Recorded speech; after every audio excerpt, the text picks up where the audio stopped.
Alright everybody, this is my 2017 Honda CRF 250L, and today I'm going to talk about my $15 exhaust mod that will take this thing from sounding like basically nothing to what I think is actually, a decent sounding exhaust note without being loud and obnoxious. Alright, so I'm going to do three different comparisons here.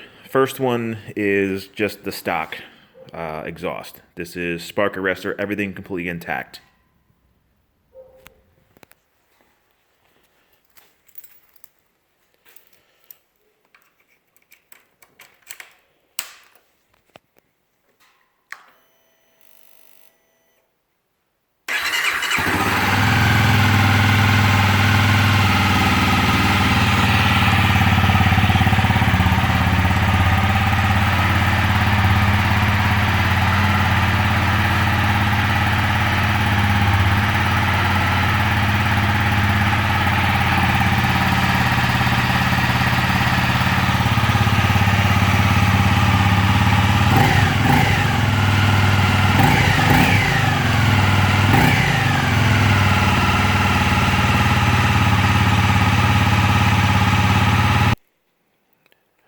Alright, now I've seen some guys actually take this piece here, cut it off here, essentially ruining this, getting rid of the spark arrestor, so on and so forth. I was trying to come up with some kind of compromise where I could still keep this piece in the event that I wanted to go back to my stock muffler, actually be legal with the spark arrestor.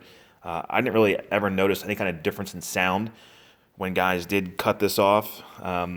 I've read/watched videos talking about, oh God, like performance and this and that. And I'm just not, it's not about that for me. I just want something that sounds a little bit more, a little bit more of a bark to it, but nothing obnoxious. So my second attempt here is what I've seen a bunch of guys do, and I'm just not a fan of. I think it sounds like total shit. And that's remove the entire spark arrestor piece and leave this thing wide open, which apparently then can melt the turn signal. And here's what that sounds like.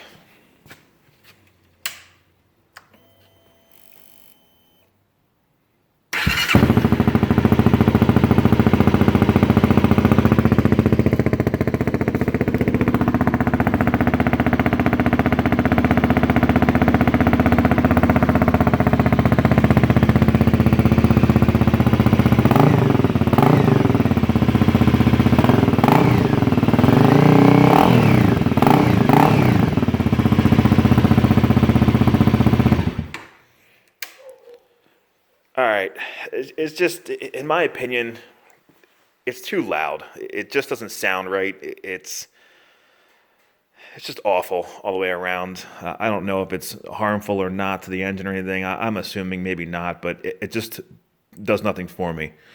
So again, my idea was to come up with something that muffles that a little bit, still gives it a little bit of a sound, louder than stock, but then I can still actually retain the original exhaust for now.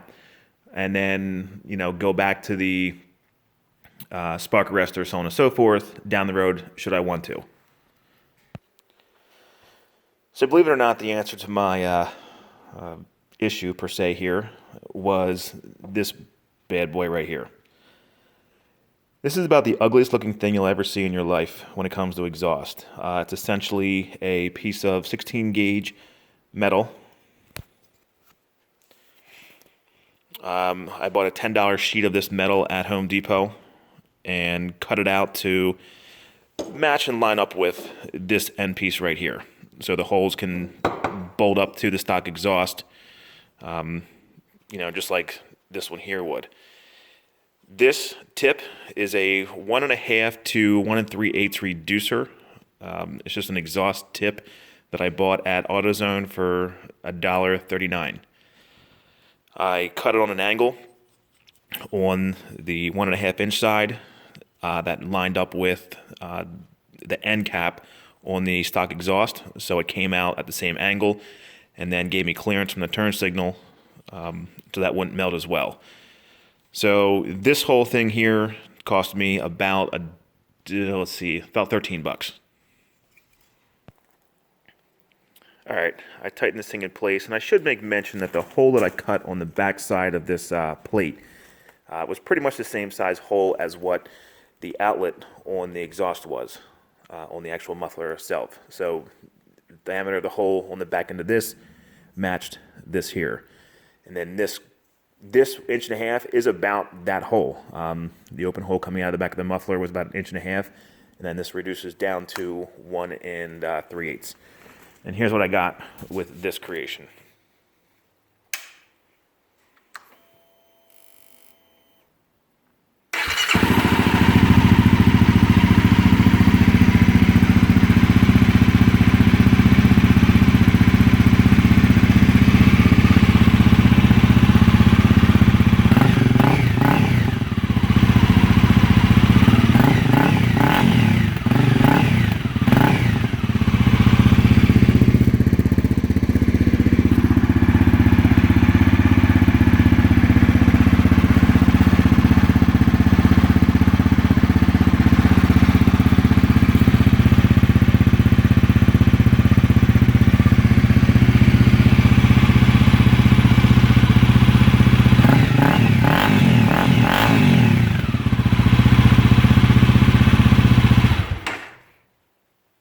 As I mentioned before, when this thing's in and done, you know what?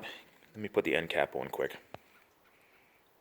This is what the end result actually looks like when it's all together. You don't see the ugliness to it.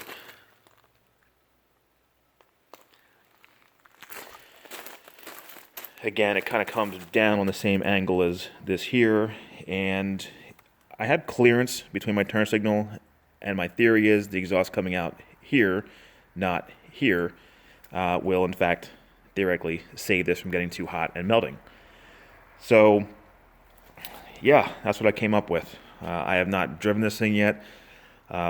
This is not about performance. I really don't foresee any performance advantage whatsoever in doing this.